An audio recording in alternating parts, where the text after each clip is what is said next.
Serious? Have you ever gotten to tell a former teacher / or someone else, look at what I've become? You were wrong? If so, what is your story? I went to high school in a really small town. In this small town I worked as a farmhand. After I got my associate's degree at the local community college, I followed my boyfriend to a larger city where he got a job and would work part-time and continue my education.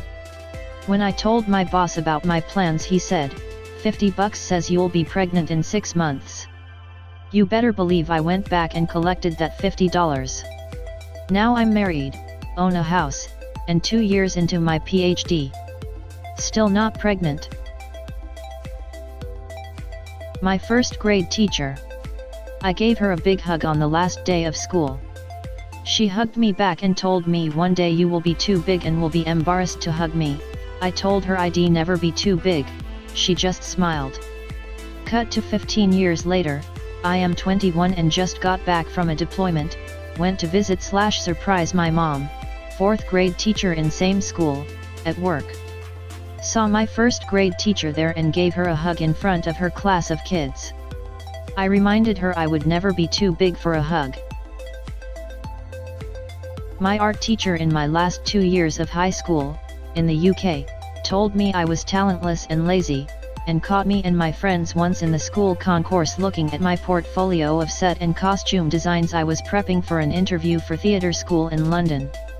He grabbed it from my friend, leafed through with a sneer, and said I'd get nowhere with that rubbish and no college would take me, let alone one in London.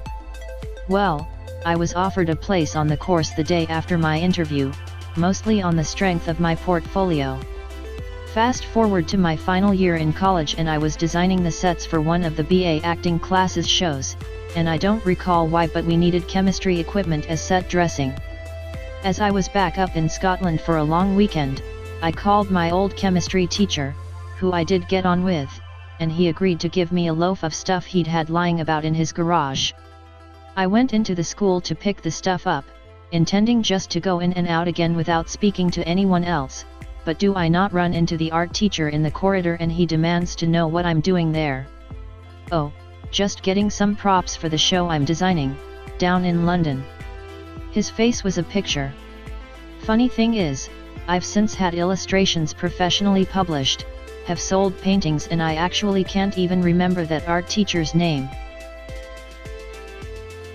I have one that was a very quick you were wrong.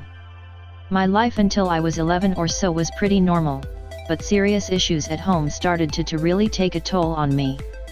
I turned inward as I tried to cope, and become progressively more quiet and shy at school. Starting in 6th grade, I played the tuba in band. In 7th grade, I was really excited for the solo and ensemble competition because I'd get to play more than half and quarter notes. Me playing the tuba was actually hilarious because I was so small for my age. I had to sit on 2 phone books to reach the mouthpiece. I practiced my solo like crazy, both with and without my piano accompanist, but the head band director at my middle school, yeah, there were 2, insisted everyone had to come and audition for him before he'd let us go. The rules, however, were explicit, that was not a requirement. Still, I went to my scheduled audition the afternoon before the competition. My older brother was in his band and the source of most of my family's struggles, and not unrelated, the band director hated him. I assume because of my brother, he was a real jerk to me. I was so intimidated by him I couldn't even get through the first few measures.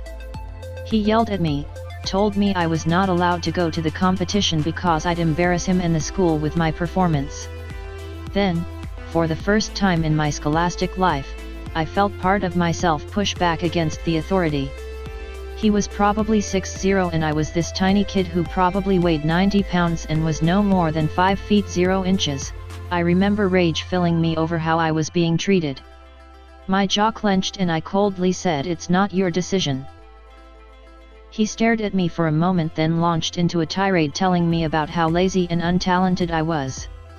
I rushed out of the band hall, tears streaming down my face, but resolute nonetheless. I showed up the next morning, and he scowled at me as I came in. I first played in my ensemble with 4 other brass players, and when we got our score back I couldn't be more thrilled. The scores went from 5, at the worst, to 1 at the best. Judges could also give out a handful of outstanding ratings to those with ones who did particularly well. My ensemble got A1, outstanding. I still remember the room I went to go play my solo in. I remember the judge and my accompanist both smiling at me, and the judge telling me to begin whenever I felt ready, and how different the tone was from the audition with my band director. When I was done, I remember walking into the school cafeteria, score in hand, to see my band director standing there, glaring at me. As I got near, he shoved his hand out without saying a word, wanting to see how poorly I'd done. The confusion on his face was one of the sweetest things I'd ever seen. On my solo I'd gotten A1, outstanding. He didn't say a word to me, but the scowl on his face melted away to something more neutral and he walked away. I'm sure my beaming smile didn't encourage him to want to say anything positive to me. I wouldn't say he was friendly to me after that, but he definitely showed restraint, and I hope a modicum of respect, after that. My 6th grade math teacher would do this thing where she'd make people stay in at lunch. She'd do it mostly if you pissed her off or if she just wanted to. I was terrible at mathematics and my grades in her class were a bit abysmal. I vividly reminisce about one certain day where she was irritated and furious due to my lack of understanding of GCF, greatest common factor, and she went on a whole tirade. One of the quotes that stood out to me was, "Cute ain't gon' get ya too far." Fast forward 5 years later. I graduated high school a year in advance and made National Honors Society. My chemistry teacher, who I liked even though I was garbage at chemistry, hugged me at graduation. The best part was that barely any of my friends or teacher knew, and it came as a shock when I walked across that stage. So I have 2. One is about me, the other is about my boyfriend. When I was born I was 16 weeks early. All the doctors and nurses said that I wouldn't live, and if I lived I wouldn't be much more than a human vegetable. Well, when I graduated high school, with honors, my mom sent a senior picture of me and a graduation announcement back to that doctor. My boyfriend's is a little different.